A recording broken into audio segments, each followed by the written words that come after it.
Hello guys, welcome to our channel Rise Curiosity. तो आज हम अंतःस्रावी तंत्र यानी एंडोक्राइन सिस्टम में पिनियल ग्रंथि के बारे में पढ़ेंगे। इससे पहले मैं आप लोगों को थायराइड ग्रंथि के बारे में पढ़ा चुका हूँ, थाइमस ग्रंथि के बारे में भी पढ़ा चुका हूँ, पैराथायराइड ग्रंथि के बारे में भी पढ़ा चुका हूँ और ये भी बता चुका हूँ कि ग्रंथियाँ क्या होती हैं, कितने तरह की होती हैं। ये सारी बातें मैं आप लोगों को बता चुका हूँ।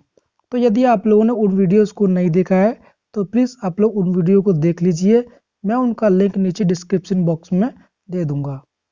तो चलिए आज हम पढ़ते हैं पिनियल ग्रंथि के बारे में। और इससे पहले मैं आप लोगों से छोटी सी रिक्वेस्ट करना चाहूँगा, यदि आप लोगों ने अभी तक मेरे चैनल को सब्सक्राइब नहीं किया है तो प्लीज़ सब्सक्राइब कर लें। और यदि ये वीडियो आप लोगों को अच्छी लगती है तो प्लीज़ लाइक करें और इस वीडियो को अपने दोस्तों तक शेयर करें। पिनियल ग्रंथि, सबसे पहले हम देखते हैं यहाँ पर इसकी उत्पत्ति। पिनियल ग्रंथि की उत्पत्ति किससे होती है? तो इसकी उत्पत्ति एक्टोडर्म से होती है। जो एम्ब्रियो जो होता है यानी जो भ्रूण होता है, शुरुआत में उसमें 3 लेयर्स होती हैं और उसमें से जो सबसे बाहर वाली होती है वो एक्टोडर्म होती है। उसी से पिनियल ग्रंथि की उत्पत्ति होती है। दूसरा पॉइंट है, यह ग्रंथि 150 मिलीग्राम की होती है, यानी यह ग्रंथि बहुत ही छोटी होती है। तीसरा पॉइंट है, यह ग्रंथि सफ़ेद रंग की होती है।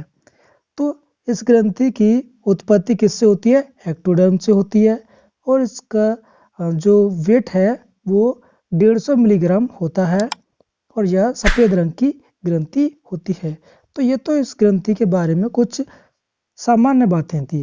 अब हम देखेंगे इस ग्रंथि से स्रावित होने वाले हार्मोन्स कौन कौन से हैं। तो पिनियल ग्रंथि से स्रावित होने वाले हार्मोन्स के बारे में देखेंगे। तो इससे 2 प्रकार के हार्मोन्स स्रावित होते हैं। नंबर 1 मेलाटोनिन हार्मोन और दूसरा है सेरोटोनिन हार्मोन। तो पहला कौन सा है? मेलाटोनिन हार्मोन और दूसरा है सेरोटोनिन हार्मोन। इससे 2 हार्मोन स्रावित होते हैं।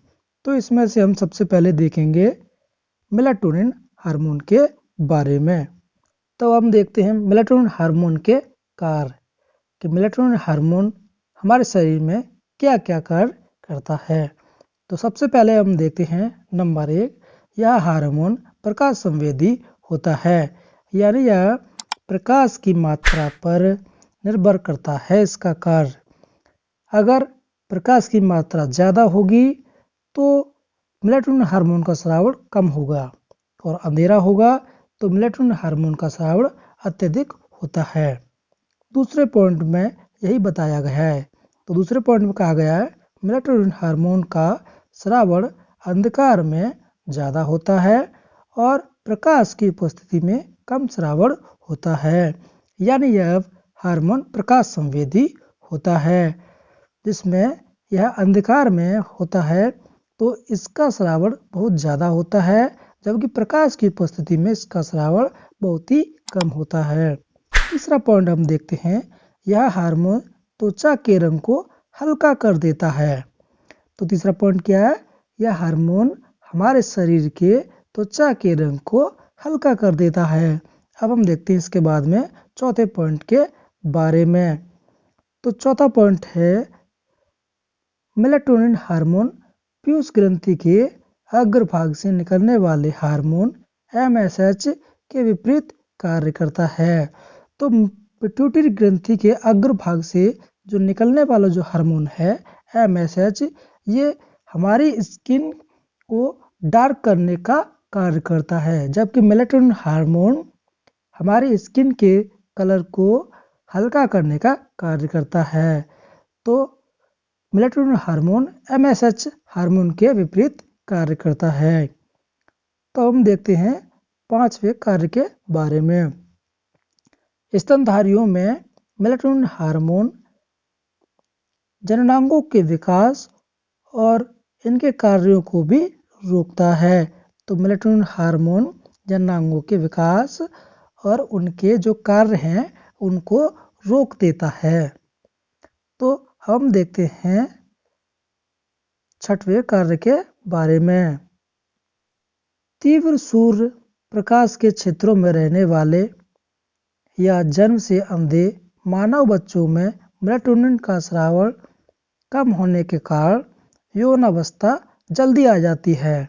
मैंने आप लोगों को बताया था कि मेलाटोनिन हार्मोन प्रकाश की मात्रा पर निर्भर करता है। यदि अंधकार होगा तो मेलाटोनिन हार्मोन का स्राव ज़्यादा होगा, यदि प्रकाश अधिक होगा तो मेलाटोनिन का स्राव बहुत ही कम होगा।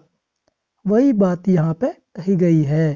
तीव्र सूर्य प्रकाश के क्षेत्रों में रहने वाले या जन्म से अंधे मानवों में मेलाटोनिन हार्मोन का स्राव कम होने के कारण यौनावस्था उनमें जल्दी आ जाती है। अब हम देखते हैं इसके बाद में अपने 7वें पॉइंट के बारे में। तो हम देखते हैं 7वां पॉइंट, मनुष्यों में भी यह ग्रंथि लैंगिक विकास एवं व्यवहार को सूर्य प्रकाश की विभिन्नताओं के अनुसार नियंत्रित करके एक लैंगिक जैव घड़ी यानी सेक्सुअल बायोलॉजिकल क्लॉक का काम करती है। तो यह मनुष्यों में भी यह ग्रंथि लैंगिक विकास एवं व्यवहार को सूर्य की विभिन्नताओं के अनुसार नियंत्रित करके लैंगिक जैव विकास यानी सेक्सुअल बायोलॉजिकल क्लॉक का काम करती है। इसके बाद अब हम देखते हैं सेरोटोनिन हार्मोन। सेरोटोनिन हार्मोन का क्या कार्य होता है? इसका एक ही मेन काम होता है और वो ये होता है, ये रक्त वाहिकाओं को सिकुड़ने का कार्य करता है।